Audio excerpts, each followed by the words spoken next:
Assalamualaikum warahmatullahi wabarakatuh. Perkenalkan, nama saya Reti Silvina dengan NIM 23076320111031.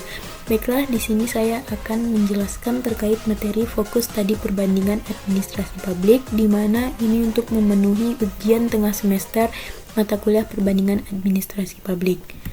Baiklah, langsung saja ke materi yang pertama, itu pendekatan modified tradisional. Pendekatan modifikasi tradisional ini adalah pendekatan yang mempertahankan unsur-unsur tradisional dalam perbandingan administrasi negara, tetapi dengan penekanan pada modifikasi yang memperhitungkan perkembangan baru dalam administrasi publik. Ini melibatkan perbandingan prinsip-prinsip dasar administrasi negara dengan penyesuaian terhadap dinamika modern dan tantangan yang muncul. Pendekatan modified tradisional dalam perbandingan administrasi negara berfokus pada pemahaman berbagai elemen administrasi negara dalam kerangka kerja yang mencakup unsur tradisional, namun juga mempertimbangkan perubahan dan perkembangan dalam konteks administrasi publik modern.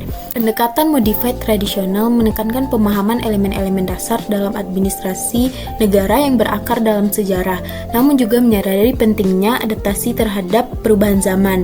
Sebagian besar pendekatan ini didasarkan pada teori administrasi dan pemahaman historis tentang bagaimana administrasi negara berkembang dari masa lalu hingga masa sekarang. Dalam karya Polip 2003 dijelaskan bahwa administrasi publik modern lebih berfokus pada efisiensi, akuntabilitas, dan transparansi. Pendekatan modified tradisional berusaha mengintegrasikan pemahaman tentang perubahan ini dalam kerangka kerja perbandingan administrasi negara. Ini berarti bahwa dalam analisis perbandingan kita tidak hanya memahami sejarah dan tradisi administratif suatu negara, tetapi juga bagaimana negara tersebut beradaptasi dengan tuntutan dan tantangan zaman sekarang.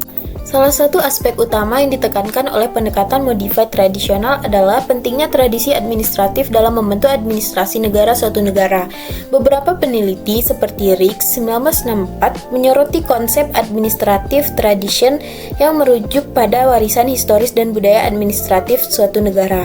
Pendekatan modified tradisional mencoba memahami bagaimana tradisi administrasi masa lalu masih mempengaruhi sistem administrasi negara saat ini. Selanjutnya, development oriented. Pendekatan berorientasi pembangunan fokusnya adalah administrasi negara dalam konteks pembangunan sosial dan ekonomi. Ini mencakup analisis bagaimana administrasi negara mempengaruhi proses pembangunan termasuk perencanaan, pelaksanaan, dan evaluasi program-program pembangunan. Fokus ini melihat pada kinerja administrasi negara dan mendorong pembangunan, terutama di negara-negara berkembang. Pendekatan ini lahir karena banyak negara baru merdeka atau pasca Perang Dunia Kedua yang butuh membangun ekonomi dan masyarakatnya. Administrasi negara dilihat sebagai mesin pembangunan. Selanjutnya, General System Model Oriented. Pembangunan model sistem umum, pendekatan ini memanfaatkan teori sistem dalam perbandingan administrasi negara. Ini melibatkan pengembangan model sistem yang menggambarkan interaksi antara berbagai elemen dalam administrasi negara dan bagaimana sistem ini memengaruhi hasil dan kinerja pemerintah. General System Model atau teori sistem umum dikembangkan oleh Ludwig von Bertalanffy lalu diterapkan dalam ilmu administrasi dan ilmu politik oleh tokoh-tokoh seperti David Easton dan Fred Wirings. Pendekatan ini sangat ilmiah dan abstrak. Ia melihat administrasi sebagai sebuah sistem yang menerima input, misalnya tuntutan masyarakat, terus memprosesnya dan menghasilkan output atau kebijakan.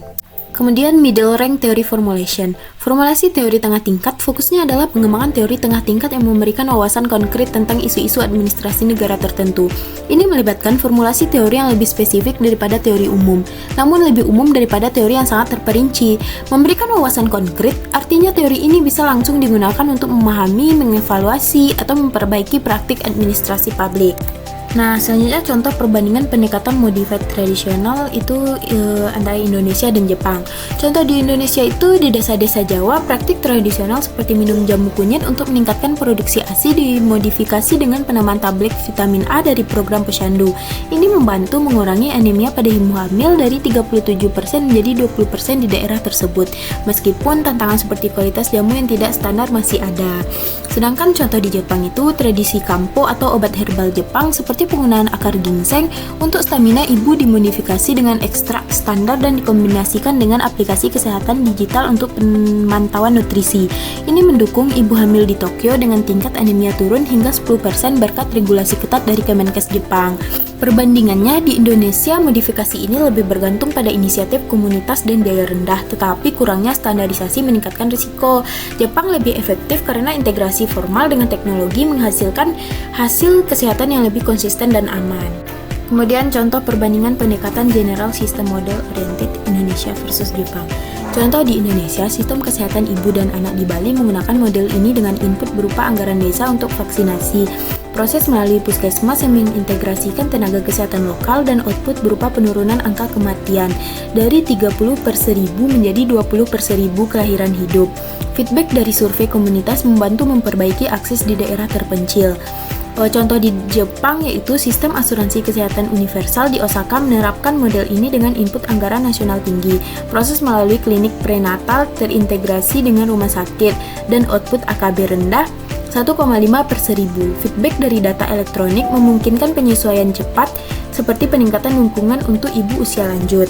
Kemudian perbandingannya, Indonesia menunjukkan kemajuan melalui proses lokal tetapi input terbatas menyebabkan output yang tidak merata. Sedangkan Jepang unggul dengan input stabil dan feedback digital menghasilkan efisiensi tinggi dan cakupan universal meskipun biaya lebih tinggi. Selanjutnya, contoh perbandingan pendekatan middle rank teori formulation Indonesia versus Jepang. Contoh di Indonesia, di Sumatera Utara, teori maternal role attainment diformulasikan ulang untuk program pendidikan ibu melalui kelas prenatal di puskesmas. Ini membantu ibu beradaptasi dengan pesan baru, meningkatkan kepatuhan pemeriksaan kesehatan dari 60% menjadi 85% dengan dukungan keluarga sebagai variabel kunci.